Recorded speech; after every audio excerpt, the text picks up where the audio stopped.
Hello, everyone, and welcome. Welcome to our fourth in the series of four, which is, I guess, a mixed emotion moment, I'm sure, for all of us. My name is Sylvia Paris-Drummond. I'm the CEO here at Delmore Buddy Day Learning Institute. I am going to begin, as in previous sessions, with a land acknowledgement and then do a little contextual introduction for us into today's offering. I'd like to acknowledge that while we are not gathered together in person, we are connecting and learning together virtually in Mi'kma'ki, the ancestral and unceded territory of the Mi'kmaq people.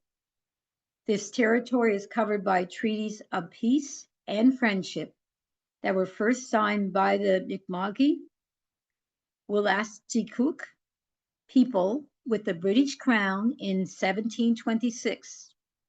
These territories did not surrender or transfer land to the British, but rather recognized Mi'kmaq title and set the rules for what was meant to be a long-standing relationship between nations, initially preventing both war and preventing interference with indigenous rights to hunting, fishing, and agriculture, and facilitating trade.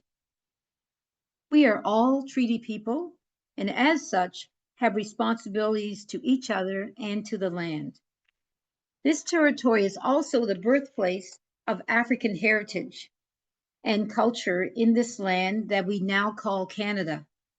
Following forcible displacement of people of African descent and the outmigration of Black loyalists from the United States, African Nova Scotians have shared these lands for over 400 years in Nova Scotia, and over 50 strong and resourceful African Nova Scotian communities exist here today. This is important to acknowledge, especially in our present learning journey. Thank you. I'm proud to introduce Together We Rise, a 3-year initiative launched to address the systemic barriers Black women face in leadership.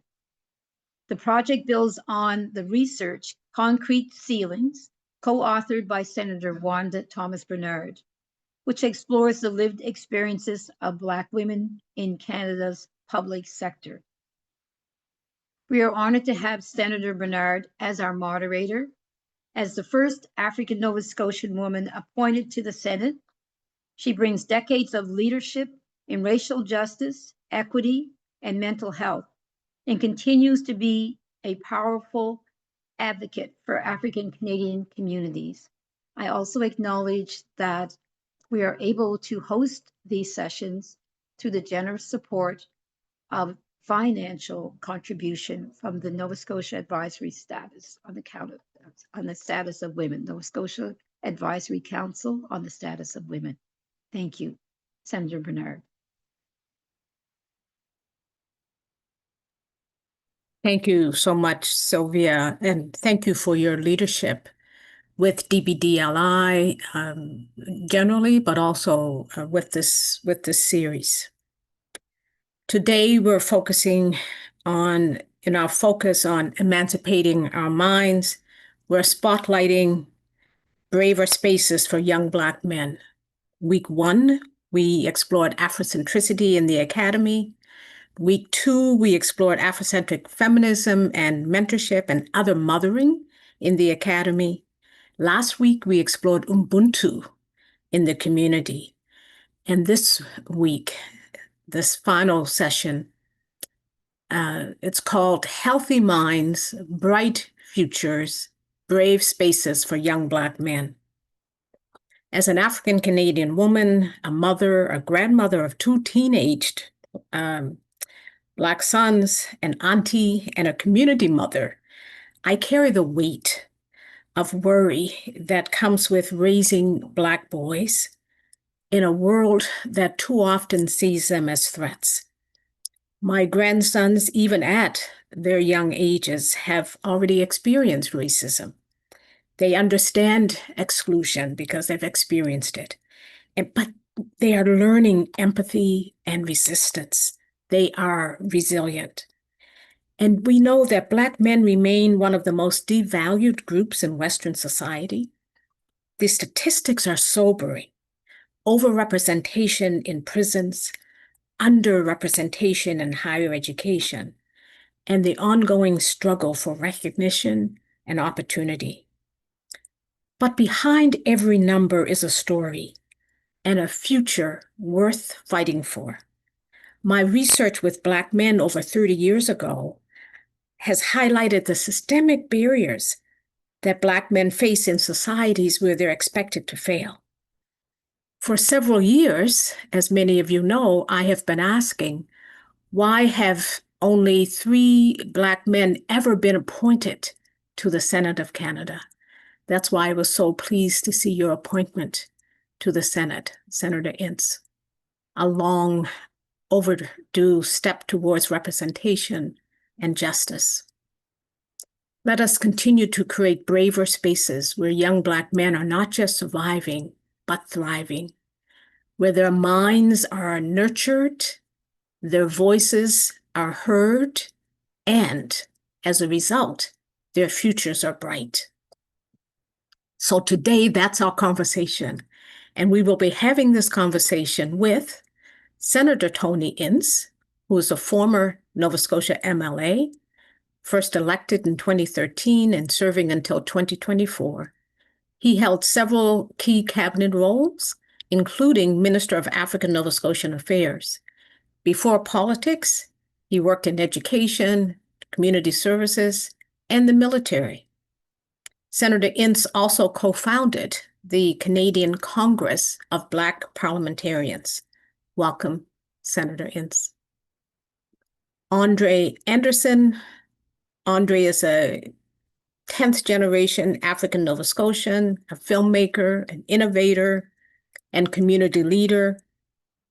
He's been celebrated for his powerful storytelling and visionary work that bridges art, politics, and social change.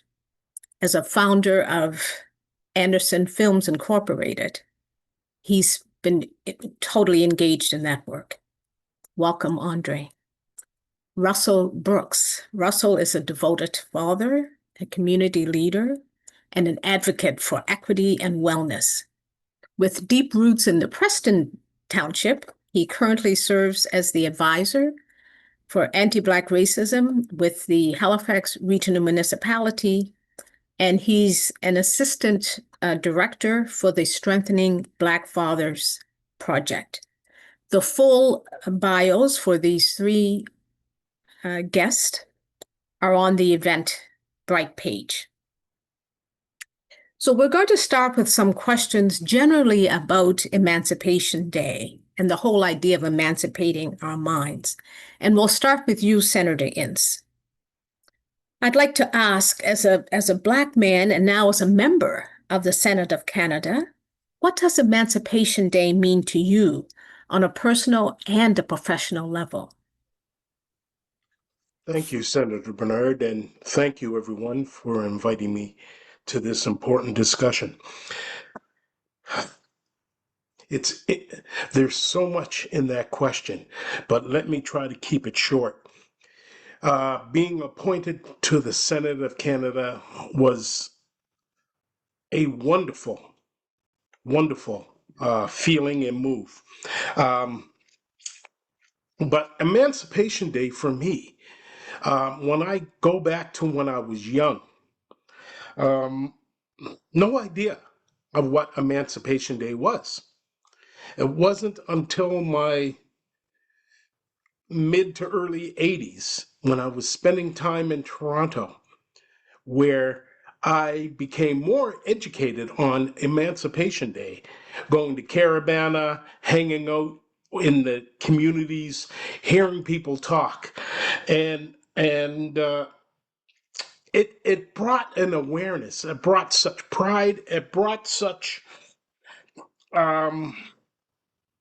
passion to me that Yes, this is something that we ought to be celebrating because we are just a blip in the history books on anything. Whenever you talk about anything that has got to do with people of the diaspora, we're all blips, or it's relegated to the Atlantic slave trade, and everything else is left out. So, on a professional level, this means so much to me because our stories have to be told, our history has to be learned, and our contributions to this country have to be acknowledged. Thank you, Senator Ince. And as a follow-up, can I ask you to talk a bit about emancipate the mind? When you think about emancipating our minds, what comes to your mind?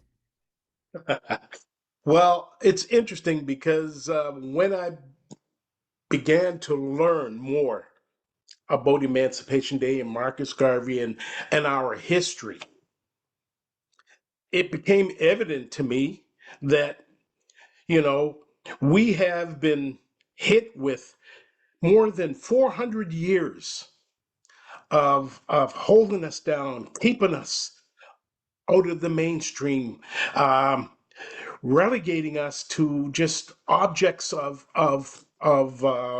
society rather than participants and full actors within society. So when I think about Emancipation Day, in my mind, we have to realize that many of the actions, many of the things that we do from where I stand come from slavery, come from that 400-year, you know, I'm trying to find the right word, the 400-year of keeping us out of history, and with the schools not teaching, uh, I can go on. You see, I'm starting to get emotional and get excited about this, but we have to emancipate our minds because there are things that we do as Black people that we're not aware are the trappings and the trauma from slavery. And until we start to look at that internally, I think we're going to be in that vicious cycle. Okay, thank you, Senator Ince. Let's go to our two younger men on the panel, and I'd like to ask each of you, Russell and then Andre, in that order, please. What does Emancipation Day mean to you, and what does emancipate your mind mean to you? We'll start with you, Russell. For sure, thank you. And you're using that term "young" quite loosely, so but thank you for that. So when I think about Emancipation Day, for me, the first thing that comes to mind is more personal. So for me, it's a time to truly just pause. I really like to just sit and think about, the unimaginable strength, because that's really what it is. It's unimaginable. I couldn't imagine what it was like to endure what our ancestors have endured, what else, what they've resisted, all of the things that they overcame. Everything was literally built and put in place to truly break them. So it's also about remembrance and also, I think, responsibility. You mentioned about being a Black man in today's society. I'm also a father, and I have connections to the African Nova Scotian communities here. So each and every single day, I carry that legacy with me, and that survival is the reason that we're all here, and that's not something that I take lightly. It's something that I take very serious. And when I even think about the professional aspect of it too, like, it reinforces the urgency of the work that I'm doing. Whether it's through my role with the city or strengthening Black fathers, it's really about continuing the fight for liberation, in tangible ways. And like you asked a question about emancipate your mind, I think when we talk about freedom, we should really be thinking about economic freedom and mental freedom, and beyond that too, just the freedom to simply exist and thrive without actually feeling the pressure and the need to justify our humanity. To exist without having to justify our humanity. Wow. That's quite a statement about even what it means to be a Black man in this society. What are your thoughts, Andre? So, for me, when it comes to emancipating the mind and Emancipation Day, I also agree it's a time to reflect, reflect on the strength of our ancestors. I think that another thing is it's also a time to think about, days before the transatlantic slave trade and what that was like for our ancestors who were the original humans on Earth. I think that oftentimes we've been shaped into thinking, just about slavery. And it's important to acknowledge that, but I think that it can limit our minds if we don't think about things beyond that and growth beyond that.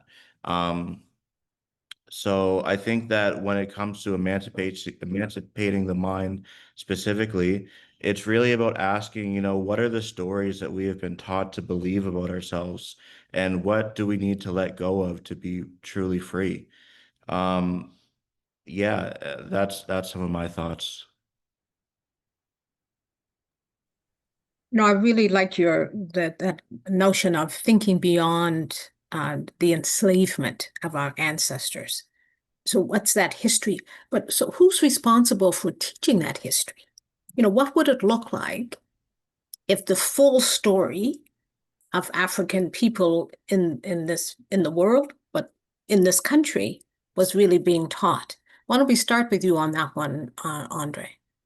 Sure. I think, right away, I think about my experience of not having any Black educators when I was going through the education system. And, at the time, because I was an adolescent, I didn't really understand what effect that would have on me. But now into my adulthood, I understand the need for representation is so important. It's important because it allows young Black students to see themselves represented in excellence and in achievement and in care, in all these different aspects that we don't see ourselves represented in through the school system growing up. So I think that it's about representation and also going beyond the classroom, because there are unfortunately limits of the classroom provides in our society. And so I think it's about really educating our communities as a whole beyond just the education system. Okay, thank you. Senator Ince, I could see you were really resonating with some of what Andre was saying. What are your thoughts on that question? What would it look like if we were doing this more broadly? I think, that if it were being taught, if we were educated, if the information was there for all of us to understand how people of African descent have contributed, what they've done, along with their struggles, what would it look like? I think there might be a lot more senators up there that look like us.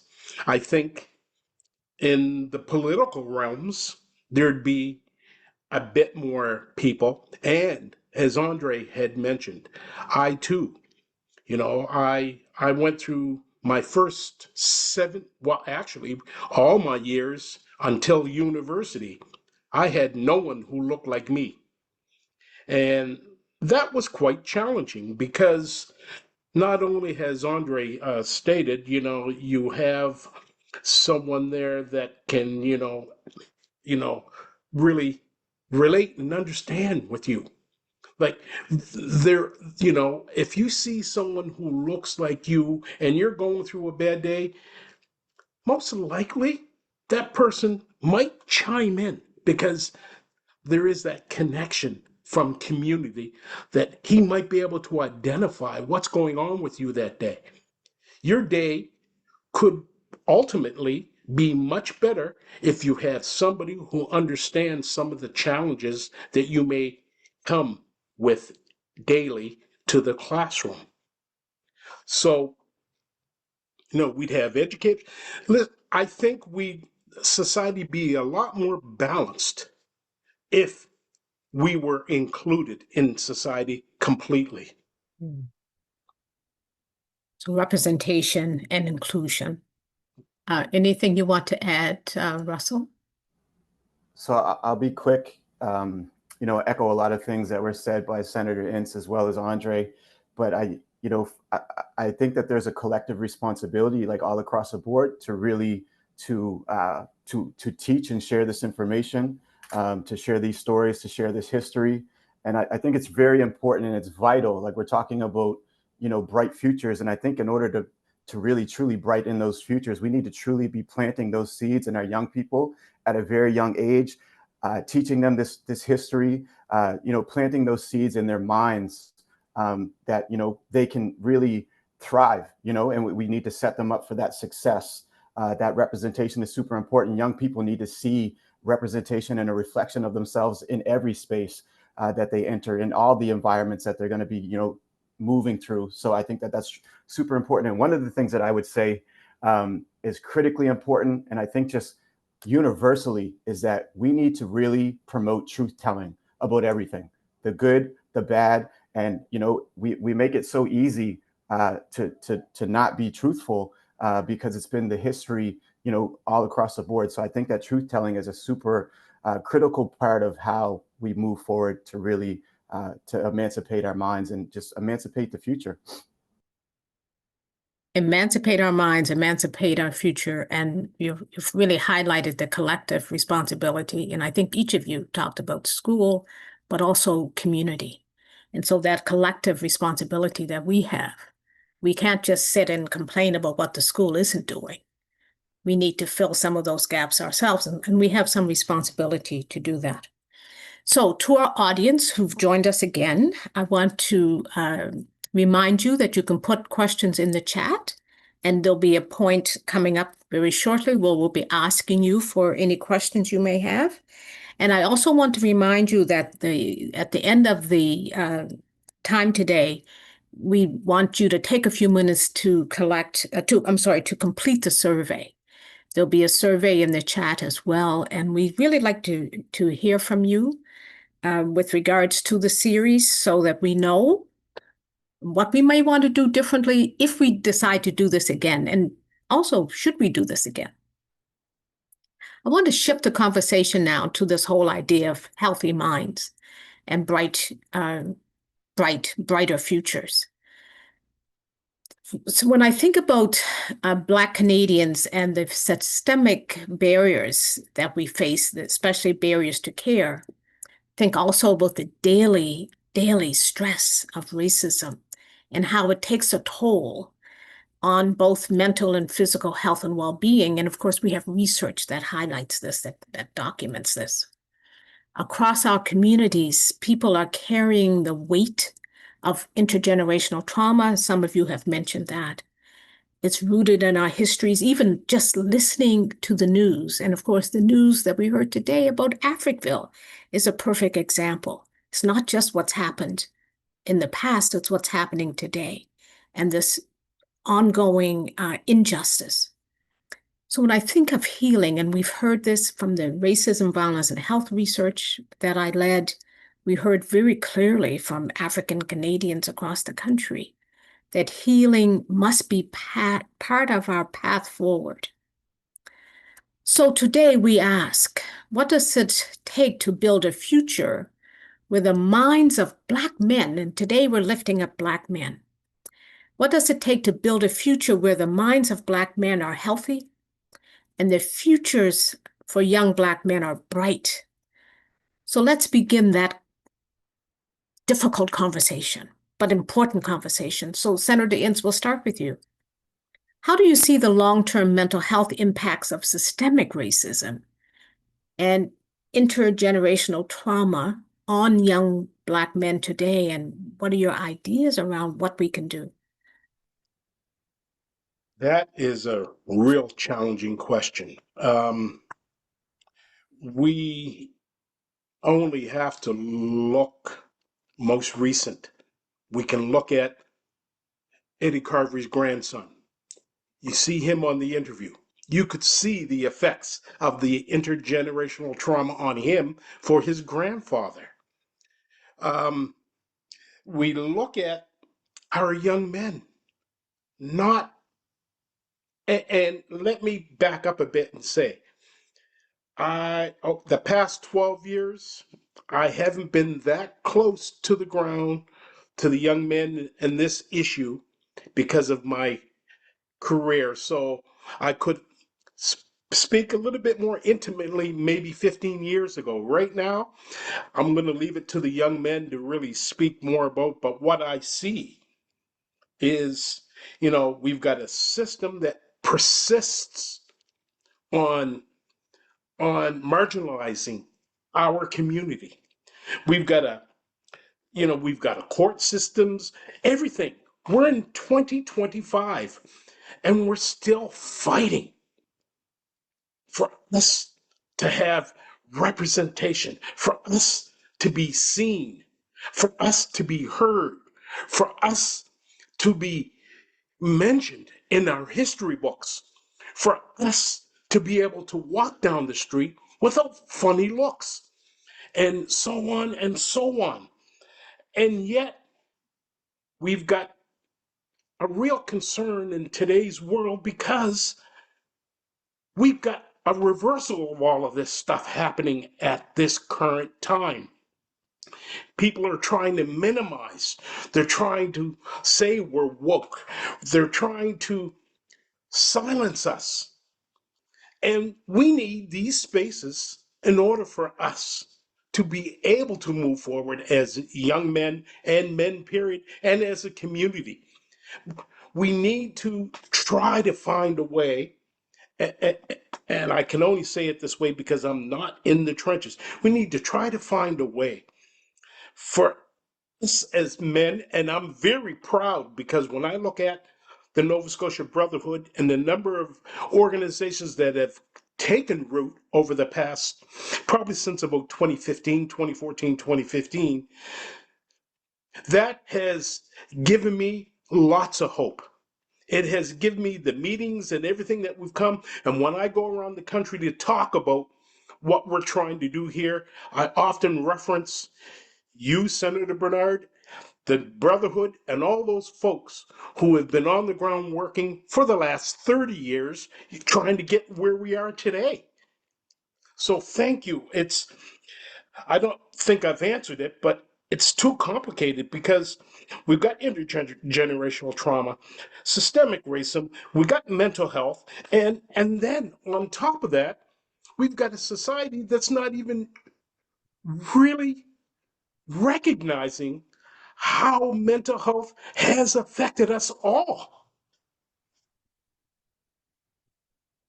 Thank you. Thank you, Senator Ince. I mean, you're right. We could spend a whole topic on the mental health impacts of systemic racism and intergenerational trauma.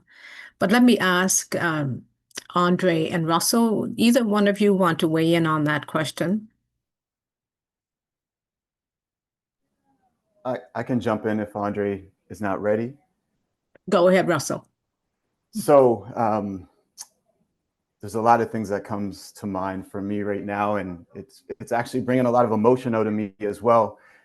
Even just as Senator Ince was kind of, working through that, what he shared, it really resonated with me. But, we talk about this word freedom, and a lot of times when people think about freedom, they think about like freedom from incarceration or things like systemic poverty. But for me, when I think about mental health, we need to really think about the freedom from the mental chains or the mental shame and the silence and the pressure to feel like we have to always operate and exist in survival or performance mode, especially as a man, as males. And we really need to think about, as we think about brighter futures, we need to create a pathway for our young men, our young males, to have futures where they can dream out loud without feeling like those dreams are too big or too loud. And we just need to make space for them to be able to do that. And then, you know, I think a lot of times when we're talking about how do we create that, or what are the things that we can do? So, you know, we talk about, you know, cultural responsiveness and things like that. But I really think that a lot of those supports and the programs really need to be culturally grounded, with us at the forefront of that. And, you know, we need earlier interventions. And when we talk about policies, the thing that I find very frustrating, and, you know, I'm saying this because I work in government, I'm quite close to how governments develop policies and things like that. But we need to create policies where the Black communities are a part of the creation of those policies. The policy shouldn't be made about a Black community. It should be made with and for the Black community. So I think that that's a piece that's always been lacking and missing. And the other thing that for me is very frustrating is Black men or Black people shouldn't have to prove their pain before we're looking at getting and giving them help. We shouldn't have to prove it. If we tell you that this is what we're feeling, this is what this experience has done to me, this is how it's impacted and affected me, support me, help me, you know, I shouldn't have to prove that pain. It shouldn't be until it's too late, until I've done something that I can't turn back from. I need help before I get there. That's where we need to do that prevention. And, you know, I really think that when we talk about the systems need to learn how to listen deeply, but then also respond in a meaningful way.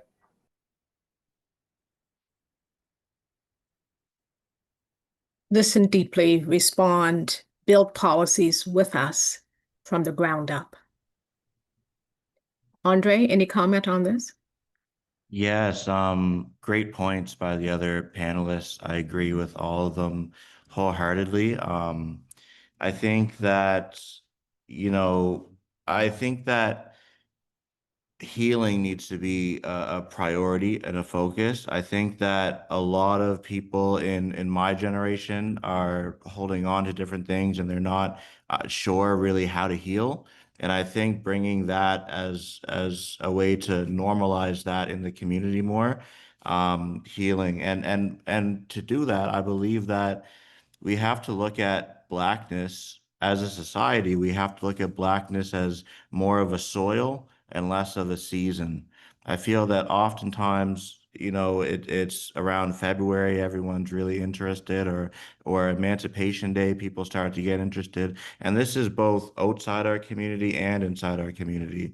You know, I think that it needs to be looked at as a soil that we continuously grow and harvest within ourselves and within our communities. And that is, to me, the pathway to really healing from the inside out. I absolutely love the imagery of the soil. When we tend the soil and we provide what it needs to grow and prosper, it does, right? Mm-hmm. And so, you know, when I think about that, I'm getting goosebumps just thinking about the possibilities, because I really believe the possibilities are endless. But I don't know if we're traveling the journey in the way that we should be. So when I think about this just conversation about the mental health impacts and needing to prove the mental health impact of the trauma of racism, well, we have documented that. We have research that documents that. But still, there's a disbelief. Still, there's well, life can't be that bad. And I think part of that, quite frankly, comes from this notion of what we think Canada is and who we think we are as Canadians, because we tend to be more polite. I think Canada has always sort of presented itself as better than our neighbors to the south with regards to our treatment of people of African descent. And I think that's partly why there was so much resistance to officially recognizing Emancipation Day. Emancipation Day has been recognized in Ontario since 2008. Emancipation Day has been recognized in many Caribbean countries for decades. But it wasn't until 2021 that we finally got Canada to recognize Emancipation Day. It took a long time. And even with that, you know, there's still not a lot of formal educational initiatives to teach Canadians about why we even have Emancipation Day. So when I think about that, and I think about the future, the brighter future we're aiming to get to for young Black men, I'd like to ask you, Russell and Andre, what gives you hope? You know, as younger, and I'm using the term loosely. When you get to be my age, look, anyone under 50 is young. And so as a younger Black man on this panel today, what gives you hope when you think about the future for younger Black men? You've already talked a bit about prevention and earlier intervention. But what are the actions? What do we need to do to get there? And that whole notion of collective responsibility. So we have community, we have families, we also have government and government organizations. So let's start with Andre this time. Sure. So what gives me hope? First, I want to say that I believe that hope is one of the most powerful things that we can acquire. And I believe that it's necessary for us as a community to move forward. What gives me hope, similar to what Senator Ince was saying, how in the last 10 years, there are a lot of different organizations bubbling up and coming up. And I think that what that shows is that there are numerous community leaders and people that really have that spirit in them for the community. My hope is that, that mindset permeates through the rest of the community as the years go on. And it's not a minority of people, but it's actually a majority of people who have that mindset of advancement and community empowerment. And so I'm starting to see that, and I think that is on an upward trend. Okay, that's encouraging. Russell? Yes, thank you for that, Andre. So before I even try to kind of form a response, the first thing that I just want to say is that I'm extremely, extremely proud of us collectively for just the things that are happening. Like, Senator Ince and both Andre mentioned how there's a lot of different organizations and grassroots movements that are really addressing these issues, creating space for these conversations, for this dialogue. So that makes me so proud to see, and even just to be able to say that I've been a part of some of these initiatives and been in some of these spaces. So what gives me hope is seeing the shift. There's absolutely a shift in our mindsets and our thinking. And, Black men are actually reclaiming, rewriting our narratives. We're not letting other people tell our stories. We're telling our own stories. And, it's through platforms that Andre's creating and others like him that are in those spaces that are truly creating space for us to share our stories through our own voices and not let somebody else tell them on behalf of us. And I'm seeing more and more young men that are showing up with more self-awareness, more emotional intelligence, and they're more and more determined to really break those cycles, those generational cycles. I'm seeing young men and men of all ages that are truly leading with love in places where we've been taught and we've been molded to lead with things like fear or hardness. So we're really seeing vulnerability. We're really seeing, like I said, that love and that sense of joy and purpose. So to me, that makes me so proud, and that really, gives me so much hope.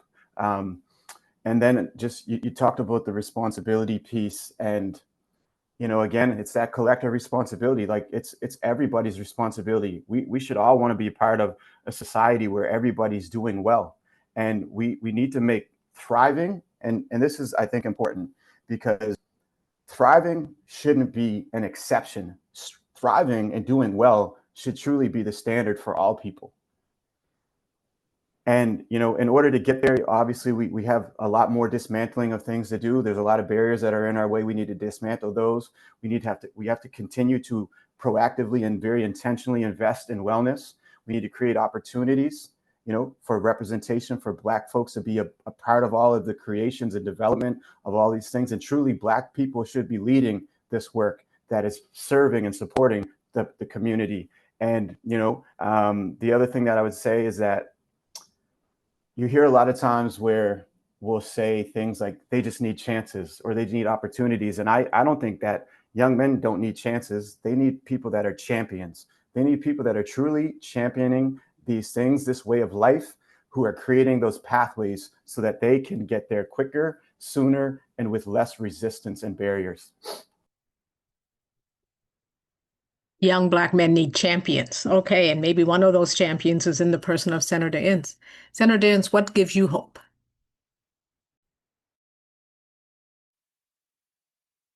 The two young men sitting on this panel, as well as many in the community who I've run into. I can point to a number of young men who have been out there working for a number of years, Mr. Provo, and we can go into a list of young men in the community who have been trying to leave out violence and all kinds of operations.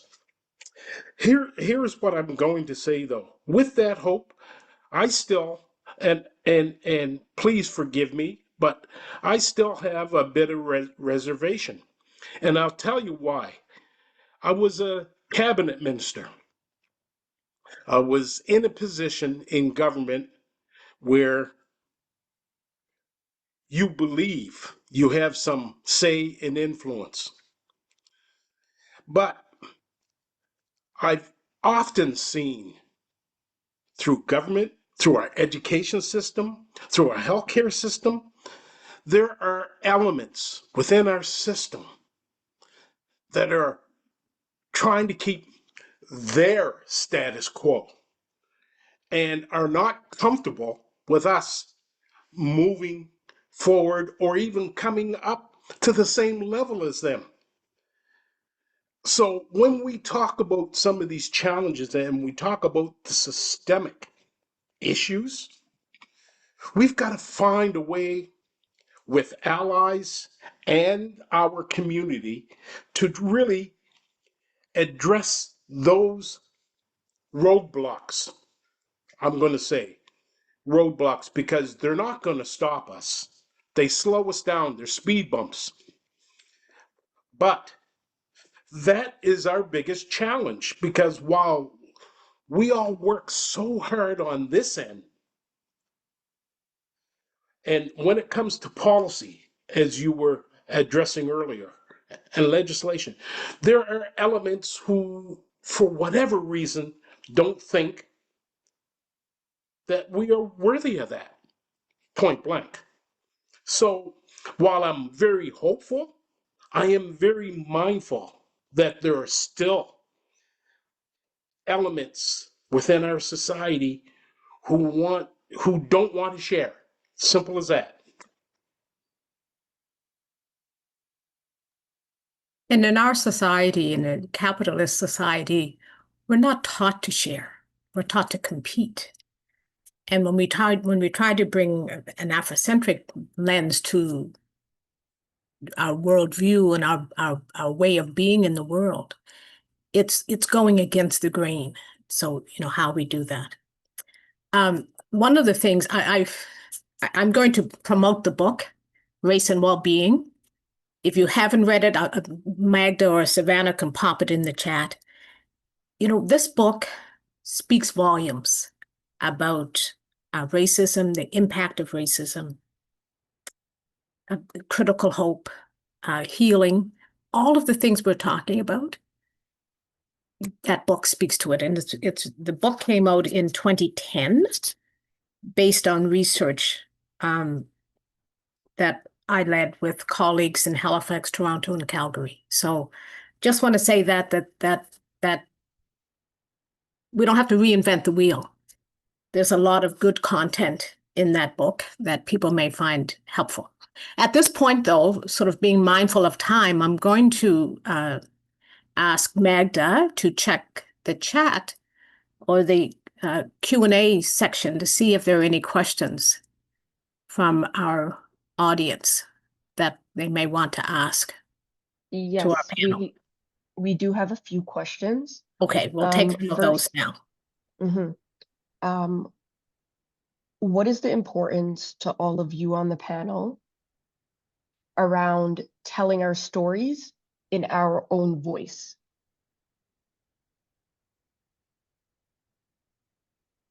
Should we start with a filmmaker on that one? Felt that one coming. Yeah, sure. What does it mean to tell our stories in our own voice?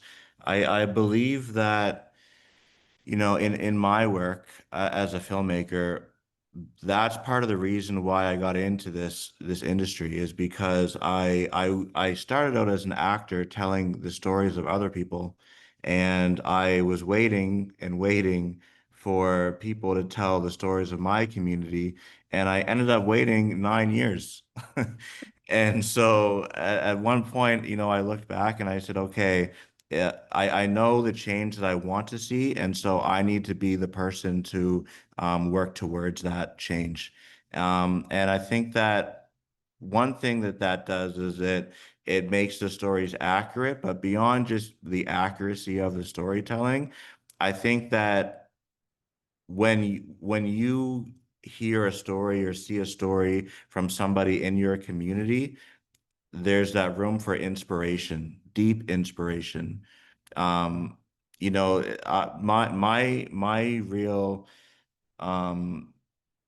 aspiration in my career as a filmmaker isn't, Hollywood or chasing these big budgets or anything like that.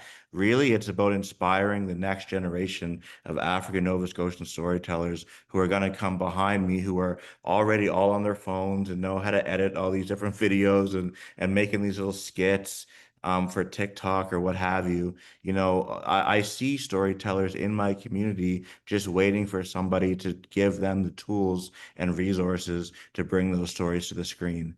And so I think that in summary, what it means to have us tell our own stories is that it fosters that inspiration and continuation for the next generation of storytellers to come up after. Thank you, Andre. Russell or Senator, either of you want to add anything to that? I'll jump in really quickly. That was spot on, Andre. Well said. And, leave it to somebody that has that advantage of being able to tell firsthand based, from the work that he's doing. But the thing that I would add quickly too is, like, I just think it's important for the stories to be told about us, to be from us, not without us. Like, other people telling the story, that's when you get parts of the story that are unfavorable. They don't always reflect us in the best light because they don't see the potential harm and impact that it could have with telling those stories without telling it, with the first voice as being a part of it. And I think it's important to, we're talking about mental health. We're talking about things like stigma, shame, and different things like that, and even fear. Creating platforms and space for us to tell our stories, it really creates that opportunity for other people to remove some of that shame, to break down some of that stigma, to remove some of that fear, so that they can see themselves, hey, if Andre's doing this, if Russell's doing it, if Senator Ince is doing this, I can do that as well. And I think that that's really important. Representation is so powerful and inspiring. So I think it's important to continue to find opportunities, to find those platforms where it is, it's a Black-owned company, because they're going to understand why it's important to tell those stories in the way that they need to be told, as opposed to the way that they've been told historically, where there's so many things that are being omitted from those stories. And again, they're less favorable, and they reinforce a lot of those narratives and stereotypes. Okay, thank you. Thank you. Telling our stories. Let's go to the next question, Magda, please. How do we, as men of African ancestry, maintain our sanity working and living in a European-dominated society? Maybe we'll start with Senator Ince on that one. As you read it, I just went, wow. Well, I would say we hang on to it gingerly. I don't think I can only speak for me. And I can only say I've hung on to my sanity gingerly because let me back up a bit. I think what I'd like to state is that any young black man out there can do and can be where I've been and have traveled if they have the tenacity, the I know it sounds simple to say that, and I'm wrestling with some words here because I'm trying to figure out. I can only go back to my family upbringing. Maybe that's the best way for me to try to explain how I've been able to hang on to this sanity. I come from a family of people who are Caribbean descent, who have, often many of us in our family, when we talk about my grandmother. And then, which is, now think about that, my grandmother, who was around when I was, very young. And then her mother was in slavery. So we're not that far from slavery, really, when you think about it in those terms. And just knowing that I had a family who believed first and foremost in supporting each other and being there for each other. Secondly, they came with a mindset they had every right to be in these spaces as anyone else had.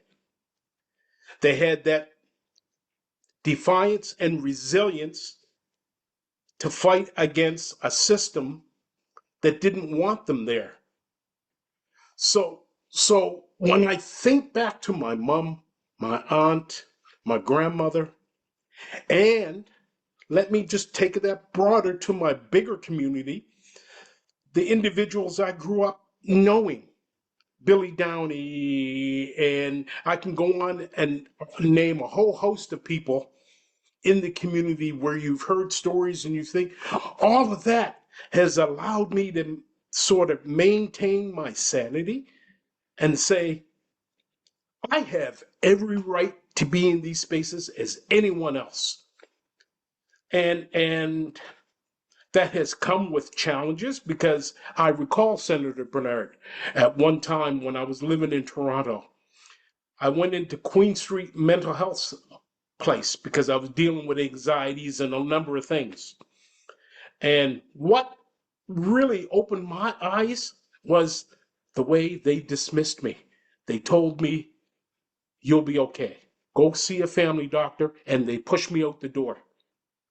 Not knowing that this individual who was reaching out for help in a hotel room had a bunch of booze and pills ready to do. But I put those aside to go and try to see if I could get some help. And I was pushed out the door. So it's about realizing, in my opinion, that we do need to talk to someone. We do need to find someone that we can, and I'm talking professional, someone who can help you understand the avoidance that you may have in your life, the anger and the frustrations that you're not able to deal with. And we need to talk. I remember spending 2 years trying to find somebody because I've gone to mental health practitioners in the past. They couldn't relate to me. They were all white. In the first 5 minutes you're sitting down talking to them, you can tell they're not connecting with you. So you pull away from that stuff. Then you have to run, you got to do your work. And I'm so happy that we have more people from our community who are now professionals and experts into trying to help us reshape and help us understand that many of us have been code switching all our life without knowing it. So there are all these things that we have to address. And the only way we can do it, folks, in my opinion, really, is we need to have those conversations, and we need to find those individuals within our communities that can help us manage that.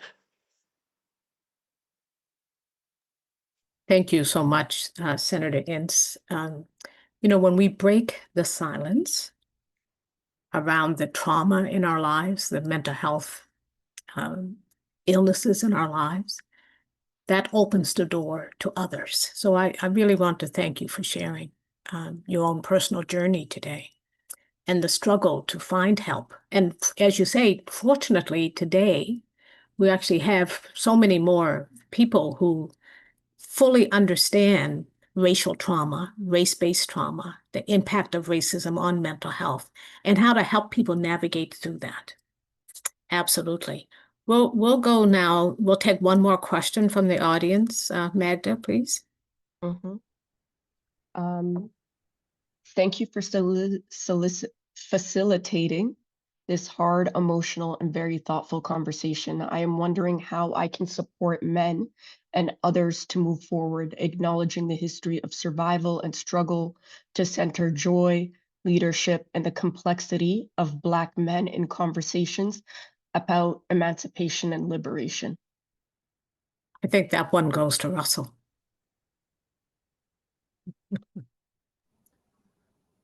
Throw me out there. Okay. I mean, in terms of support, I think it's important to encourage, any and everyone to participate in any of these type of events. Like there's so many offerings that are, acknowledging Emancipation Day, the significance of it, the meaning, and like obviously the impact that slavery still has today. So I think it's important to encourage people to fill in those knowledge gaps. There are a lot of knowledge gaps. It's important to make sure that, we are encouraging, both Black men and Black women to seek out the professional help and supports and those things that they need. We need to normalize, prioritizing our wellness, our health. That again, like that should be something that is a standard. It shouldn't just be somebody they're the exemption. That's just the one man or woman that's taking care of themselves. We should all be pushing and promoting that. And I think that the more that we encourage people to do that, the more that we model and demonstrate, that it's okay. That, there's look at the benefits to it. Look at, what can happen when you're taking care of yourself, and look at what you can give back to others, what you can give back to your family, what you can give back to the community when you're prioritizing yourself and taking care of yourself. And again, it's going to break down those stigmas, some of that shame, some of that fear.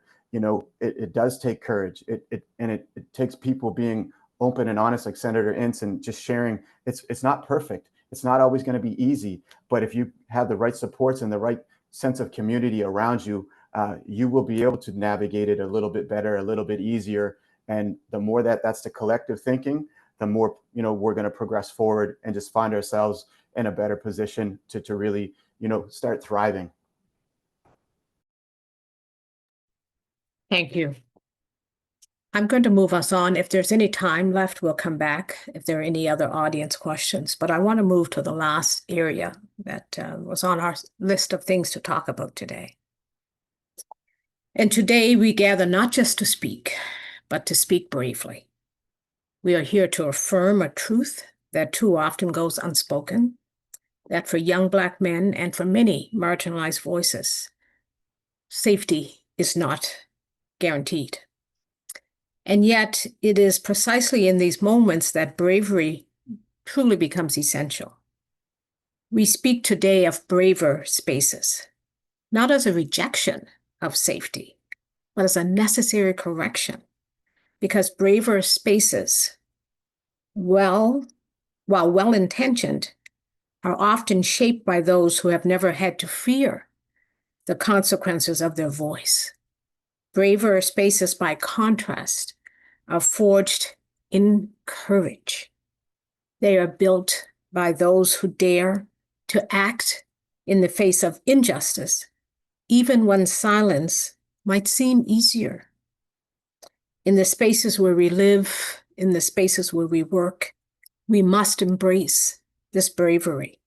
We must teach it, we must model it, we must make room for it. And I believe that it is in these spaces that justice begins. And it is through bravery that change becomes possible. And each of you you've talked today about leading change, leading from the places where you are, leading from the heart, finding the courage to step out and lead, even when it doesn't feel safe to do that. But not everyone is so brave. So I'd like to hear about the barriers. What are some of the barriers that prevent, especially prevent some of our young Black men from finding their voices in those brave spaces?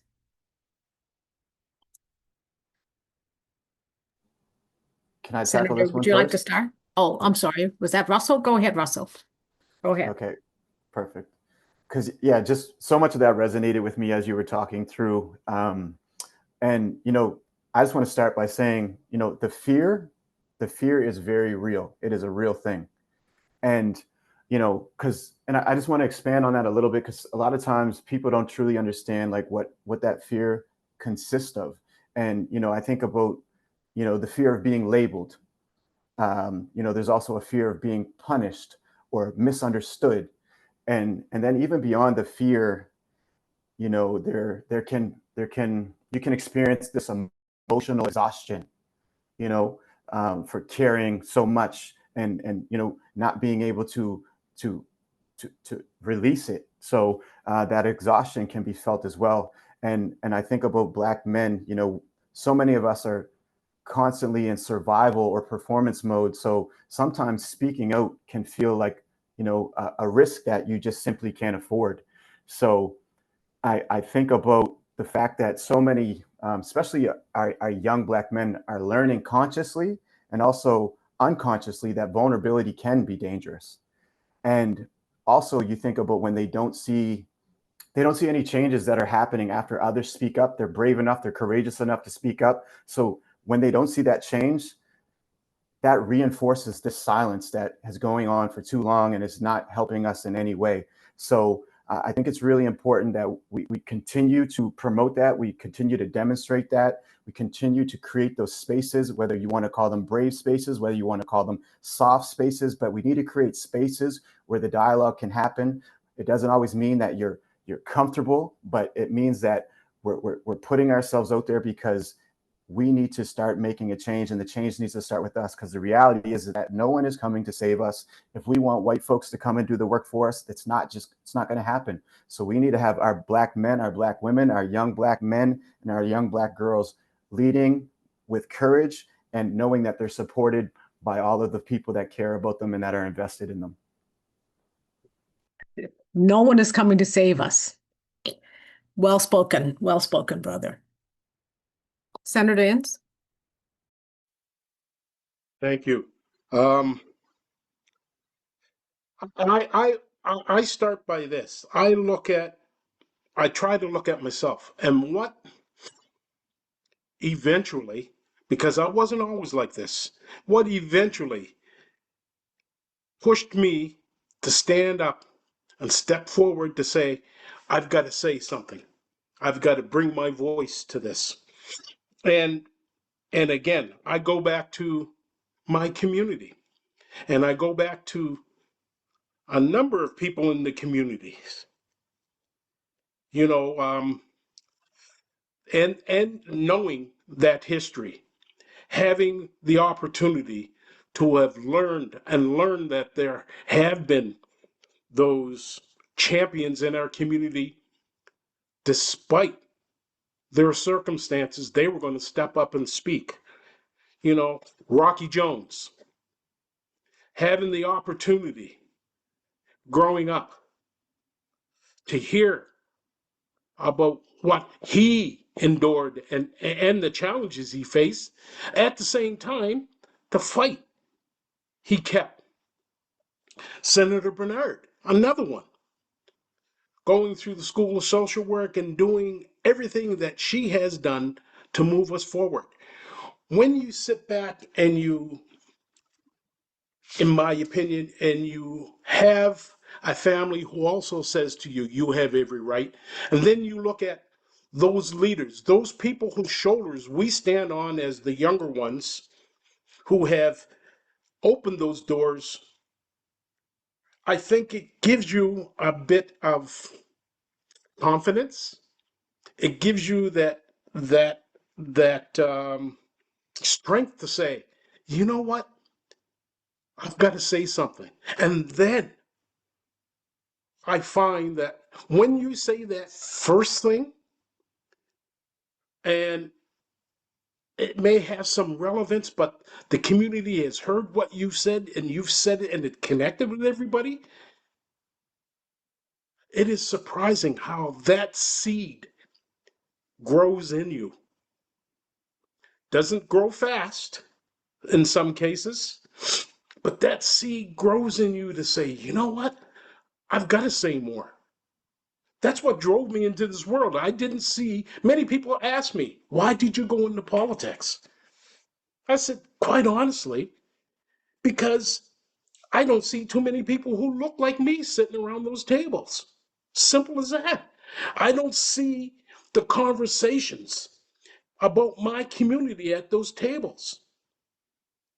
So that's simply what drove me. I thought, when I look back and I thought, Wayne Adams was the first. Then you had Yvonne Atwell. But you have people and their pockets, but they've all stepped up. Look at Percy Paris. We have so many who have stepped up and stepped outside that box.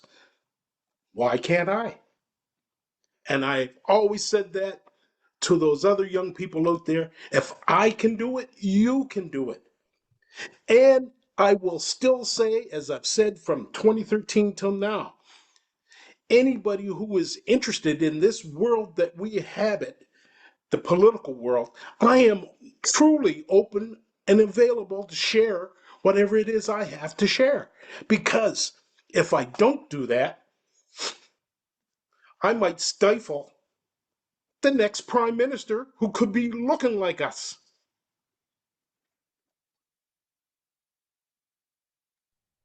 Okay, thank you. Thank you. So representation matters in all spheres, including political. Andre, any comment on this?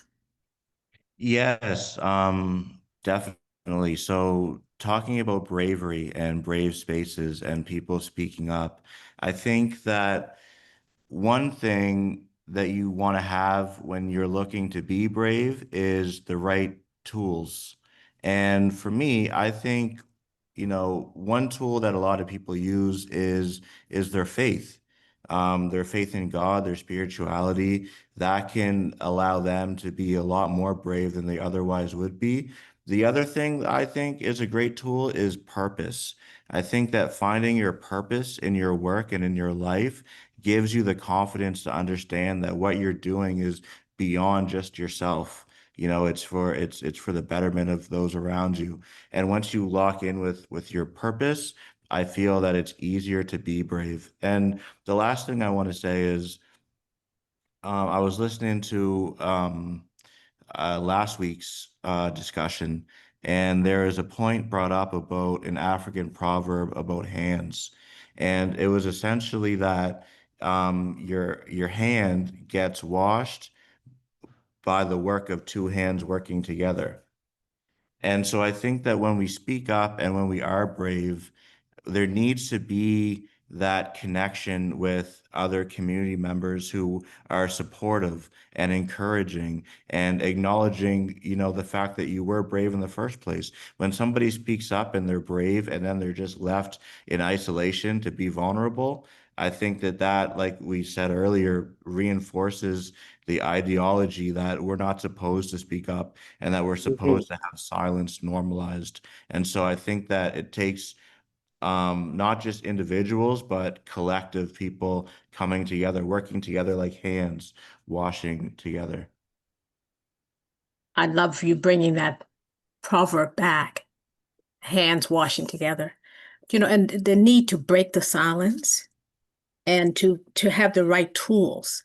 And I think it's so important that we break the silence around, we've talked about breaking the silence around mental health. We need to break the silence around violence.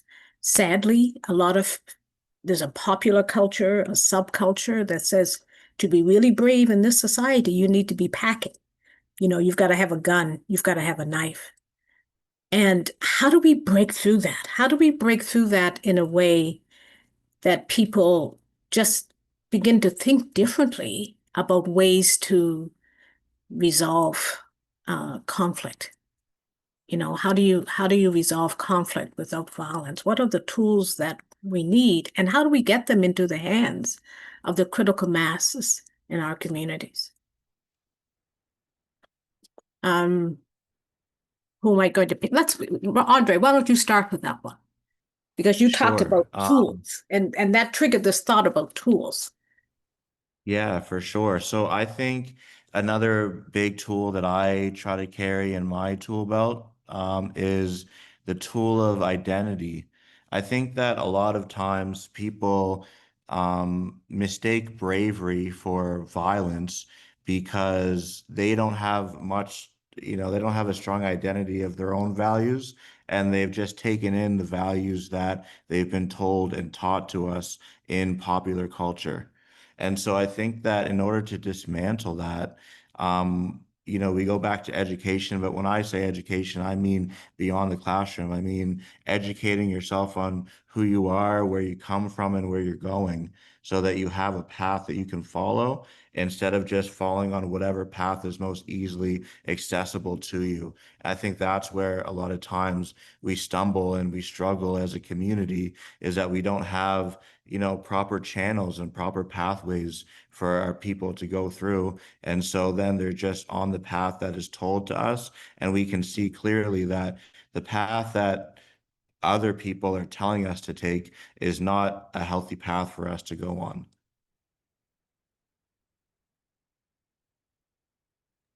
Thank you, Andre. And that aligns with what you were saying earlier about purpose, having a purpose. Senator Ince, what are your thoughts on that? I think it's quite the challenge because when we've got, as I've alluded to earlier, we've got the schools and institutions that, are constantly pushing against what we're trying to do. How do you get the tools? Again, I can only reference from myself, and that was realizing and recognizing that I was going down a dangerous path. When I talked about self-harm and everything else, and I think, as Andre had also alluded to, there's a bit of family self-awareness that can bring you back from that abyss or that ledge. Because when I think back, I recall hearing my grandmother's and my mother's voices in my head as I'm wrestling with all these challenges. And those voices won over the other voices. And recognizing that, okay, that's what it is. Now I need to talk to somebody. Stubbornly, you tend not to go to your family because you don't want to burden them, right? But that's what family's there for. And I would suggest that pride can take you down that path very quickly, that very negative path. So I think the tools are to try to listen to family. I don't know if this helps at all, but listen to family and reach out, as I keep saying, talk to the professionals, find somebody that can help you make sense of what you're going through or help to try to put you on the right path. And even being able to articulate what it is you're going through. Like I find Yes. some folks don't even have the words to be Thank able you. to just have this anger, this rage, but no way to Yes. process it. So finding that. Okay, Yes. Russell. Okay, so I'm going to jump all over the place, but I'll try to be quick because there's a few things that came to mind. So you talked about tools, and Senator Ince and Andre shared some really thought-provoking tools and approaches that I think are definitely helpful. And for me, one of the things that came to mind, and I wouldn't necessarily call it a tool, but we need to really normalize and create space to choose truth over comfort. A lot of times people choose comfort. It's easier to walk away. It's easier to turn a blind eye. It's easier to ignore the things that are happening in our communities and our families. And we need to encourage people to continuously, time after time, choose truth over comfort. Other thing that I'll say, and it may be unpopular, especially when we think about men, but I think about love. And, love is an action word. And I think that we need to demonstrate the act of love for self. We need to demonstrate the act of love for our family and our community and for the future. And a way that you can do that is by truly being open to doing things differently. If the things that we've been doing historically are harming and hurting us, then we need to be open to doing them differently. So I really think that the act of love really is something that we really need to start trying to live each and every day and show. If we're all from this community, loving one another means let's put the guns down and let's go have a conversation, even if it's difficult. If we need others to be a part of that conversation, let's rally those leaders in the community or whoever needs to be to make sure that it's safe so that we can have a conversation and maybe we can create some level of understanding because the violence is not working. And the other thing that I think about when I think about tools, and it was kind of touched on, is so we need those emotional tools. So when I think about emotional, that means how do I come up with language that allows me to explain what I'm feeling, what I'm thinking? Because I think that that's a great tool to have is hey, this is what I'm feeling. This is when it started. And then to be able to break that down and process and unpack that, we don't do that enough. We don't create space for that enough. We don't really, encourage people to do that and lean into it. And then I think about strategic. So how do we go from the emotional? What's the next step? So strategic means, okay, now you're able to identify your feelings, your thoughts. So now let's unpack that with a professional, somebody that has been doing this their whole life. This is what they do. They help people. They help you understand that. They help you make the connections.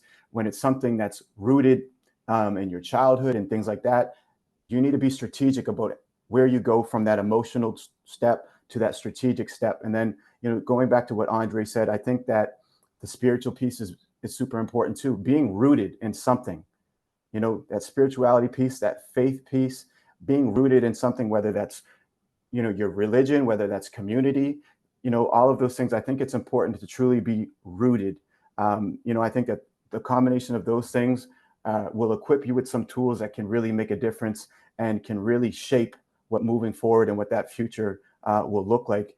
And the last thing that I'll say is that you talked about bravery, and I think it's important to caution people, because bravery doesn't mean being reckless.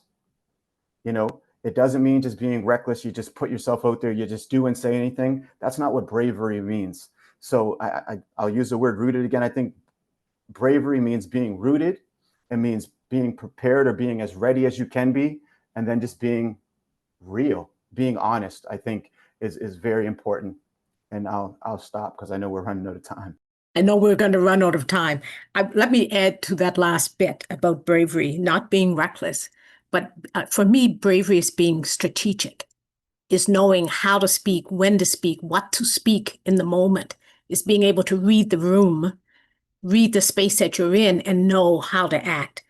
You've given us tools. All of you have given us tools. And I'm going to ask, I'm not good at managing the technology. My age is hard to do that. So I know Savannah or Magda will capture these in the chat. But I think we've created some tools in this conversation today. Faith and spirituality. having a purpose, knowing your identity, having strong values from family, from the ancestors, being willing to engage in the difficult conversations, no matter how difficult, but engaging in the conversation with love, being open to change, having the emotional language, teaching. We need to teach, especially our sons and grandsons. We need to teach that emotional language. Feelings are real. How do we give voice to them? How do we give their feelings credibility and then work with them? How do we work with those feelings? And then being strategic with our actions. So what do you do with this? And not being afraid to seek professional help. As someone who's been a social worker now for 5 decades, let me tell you, it's okay to go and see someone. And I think we're finally in a space where our profession is understanding culturally responsive care. Not just understanding it, but providing it. So it's not just from the folks who look like us, but it's also from folks who understand our path and who are willing to walk the path with us. And with that, I want to say thank you. And I'm going to hand it back to Sylvia now for our final wrap up of the series. Thank you. Wow. Deep appreciation to everyone on this panel now. I mean, the nuggets, the reflecting back to what has been in previous webinar session opportunities I've heard throughout. Even I would put in there the first one in the sense about there was this recognition of something that has come before us and experiences that have happened before us. I want to acknowledge a couple of things and go into kind of assurance of stating thank yous with names attached to them. But it's been a privilege to be part of the planning committee and to have a small piece in these ongoing series and to see what has been shared in chats. So I feel like there's been this modeling of Africentricity and Ubuntu continuously through what has happened here and certainly in our planning. So we think about, Senator, for example, your ability to hear what is said and share that back, echo that back, a version of maybe call and response. Folks may hear that as well. And this commitment to Imani in terms of Nguza Saba principles about faith and the recognition of faith in terms of spirituality, in terms of a religious connection, and also in terms of, as folks, as we read deeply to what Imani is, in terms of what the statement is, taking care of each other, our brothers and sisters is a language that's used there. So it's very holistic. So deep appreciation for how we are living the way that we speak. And to also poach from some of the statements made today, then that there's opportunity for us to recognize that and to value it. And the statement of it, do not underestimate your voice and your truism in speaking. So there's so much that we acknowledge this series will be available. So one of the advantages, we know it's challenges, we like to be in person and around each other, but one of the advantages in hosting it this way is that people will be able to revisit it and to see it and to hear it again, and to think and focus on it in that way. So much appreciation. And I know that folks have come here, again, from seeing the names, have come here through all the series. And thank you for that time. And thank you for those who have come when you can. And I also think that there's conversations happening at various tables after this. So I just want to thank you all for joining us for this final event in this what we are calling a transformative series. And I think that would be echoed as a reality from what I'm hearing today. Over these past few weeks, we've explored Africentricity, mentorship, collective liberation, love the word liberation, and mental health, and recognizing that mental health is cocooned with with talking about wellness and health in that way. So we've had an extraordinary group of speakers, those here experiencing them today, and we'll put into the atmosphere the names of folks who have come before as well. But a heartfelt thank you to our immediate panelists today, but to say all the names for the folks here in terms of panelists over time. Dr. Barbara Hamilton-Hinch, Summer Borden, Coretta Beals, Dr. Késa Munroe-Anderson, Charmaine Willis, Shalise Jordan, Ayo Aladejebi, Sharma Forbes, Robin Cunningham, Senator Tony Ince, Russell Brooks, and Andre Anderson. And deep appreciation and thank you to our moderator, who is a model in so many ways, and we've acknowledged that. And I also want to acknowledge in terms of process for creating space for voice and amplifying voice, Senator Dr. Wanda Thomas Bernard. All the insights have been powerful and are deeply appreciated. And to think behind the scenes in terms of the folks that have helped, shape what we have. So it's gratitude to some of the members of the DBDLI team who have been here throughout the series, to the Together We Rise project staff. You've seen their names particularly visible here in our time, and appreciation to our funder, Nova Scotia Advisory Council on the Status of Women, who I also know have attended and viewed and been able to draw upon for their internal processes and out the learnings from these various webinars. All are needed to make this series possible. Thank you again to everyone who joined us. Acknowledging again the importance of that. I think there's a proverb that says, a leader who is taking a walk a leader without followers is just taking a walk. So I hope that you saw that this team that we've had over these various 4 weeks, have been leading in a way that is collaborative. Like, we understand that we do things with mutuality and reciprocity. So thank you for supporting that and seeing what we have to offer as valuable. So we hope that this work will continue.